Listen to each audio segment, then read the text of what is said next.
In this week's chapter of Bleach, the strongest member of Zero Division, Ichibei Hyosebe, finally gets the throwdown with the Quincy leader. And it was awesome! This is just another one of those simple chapters where the action takes precedence over everything. But there's also still a little bit of room for mystery and surprises. The chapter actually opens up with Ukitake and Shunsui, and they're talking about everything that's been going on with the war, how everything's been destroyed, if they're actually going to be able to rebuild everything for the Sarate.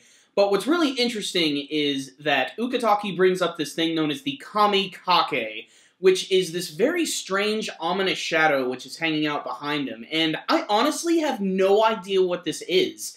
I know it's only been 1 week after Naruto, but I'm already reminded of the Ten Tails, only because of what that shadow looks like. It looks like it has multiple tails, it even looks like it has a single eye in the middle, so that's really what it reminds me of. But another interesting development is that the brand new leader of Soul Society himself is getting ready to go back to Central 46, and I think he's going to go and talk to Aizen, maybe even release him and have him join the war. Now, I don't know if this is a good move or a bad move, and honestly, this could have all been a part of Aizen's plan. This could be like that scene in The Dark Knight, where the Joker wanted to be captured by Jim Gordon so that he could be thrown in the ICU.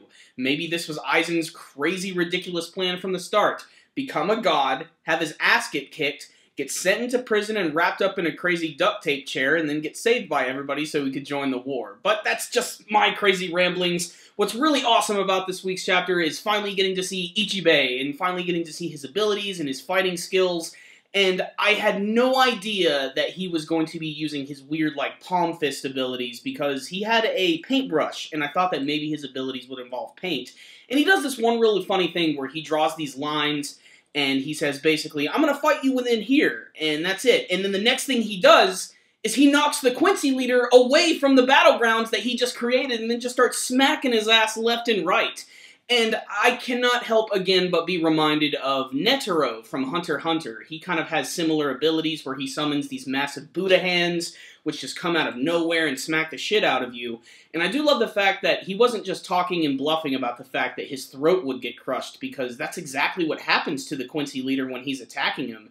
And there's a few moments where actually it looks like he's about to be finished off, and suddenly the Quincy leader grabs his own throat and rips it apart and uses his blood to actually heal himself, and then he propels himself upward by creating these arrows, which actually pierce his body, but since he's like a friggin' immortal, he's able to just take this shit and gets right back in front of Ichibei getting ready to fight again. And that's when Ichibei decides he's finally going to be starting to take things a little more seriously. Although, it's stupid of him not to do this from the beginning, although this is a shonen battle manga, so they do have to build things up a little bit. You know, this is not my true 100% power. So what's the rundown on this week's chapter of Bleach? It was badass, my friends, and it was focused. And I also love the fact that there was a brand new twist at the beginning of this week's chapter. I haven't seen one of those in a long time. The whole deal with Ukitake's Kamikake, I'm not sure what it means. I've looked at a few forums and seen what people are talking about, and everybody seems to be bringing up a seal of some kind. I'm not really sure how that's going to come into play, but really it's Aizen coming back. That is just going to open such a can of worms on this arc, because he's such an unpredictable character at this point, and, you know, there's no guarantee that he's just going to want to work with everybody. He could go off, do his own thing, and start up his whole Arankar army again. And, you know, there's still a lot of things they're holding back on. You know, we still haven't gotten back to Ichigo and his group. There's still the whole deal with the Fullbringers, who were literally teased at the very beginning of this arc, and they're still holding back on them. There's still the mysterious sword person who helped out, frickin' Urahara, so there's still a lot of mystery, and they just keep adding all of these new things to the pot, which I think is pretty interesting, because I still really can't predict where this is going.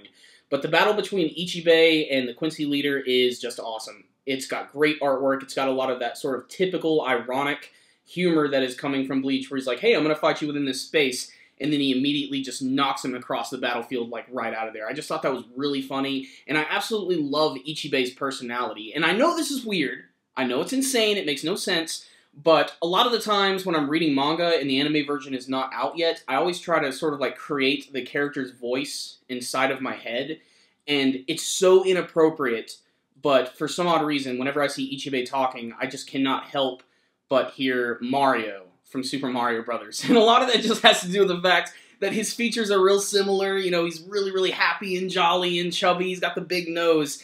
And just that scene where he's drawing with a paintbrush, like I'm reading that for the first time, I'm just like, hey, it's me, Ichibei! Cross this line, I rape your face! Just like, I laughed out loud while reading that, and I can't help that, that's just the way I picture it. As for the Quincy leader himself, he's a sick bastard. Ichibei said it himself. He's just insane.